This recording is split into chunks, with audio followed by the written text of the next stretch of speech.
tora phone yangu.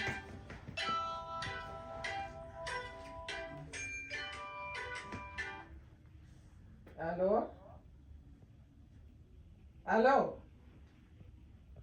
Makani. Moda kutaura nani? Na Chale. Pa phone yangu. Pa phone yangu ipapa. Why?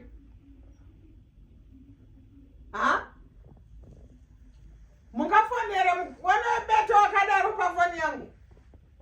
Iya, ana phone yake. Aiwash. Muruku pedza moto tasema nezvinezvi masola asikushanda nenyawo yekuti kuni weather is bad. Saka muruku pedza moto wangu apa. Phone ika pa phone yake. Yes. Oh. Mungafonere mkono wabete iwayo pa phone yangu kuti zviita sei. Aiwa ndidi ba, handidi. Kana mchangana ikoko. Chagana pa mafoni yenyu kwete yangu. Oh, nonsense mani. Oh. Iwewe kai.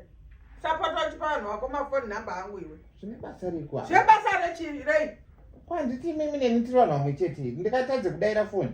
Uchidaira phone yangu pa phone yangu. Kuine basa reyame. Nyaya dzamuri kuda kutaura ndikudziziva. Nane mukabva mandidaro kuti mukono ubete. Uri mukono webete. Handidi. Spara ukuzvinzwa. Kwakana zvebasa mweyo zati mukoma chava. Zvebasa rechi. Pamwana webasa phone yangu iri kuramba mwaka dzima. Phone pa phone yangu apa. Ndima mai vacho ere ne mama. Handidi zve phone yangu inoshandiswa for nothing. Dei matanga manzoti vanhu vari kudeya ava mutemo. No. It's a no. Oh. Vanhu venyu vachakutsvagewo pamafoni edu. Vachafona vanhu venyu vachikudaira. Iwewe phone yako ifoni yangu nokuti ndindakaitenga. Wakatenga phone une mariwe.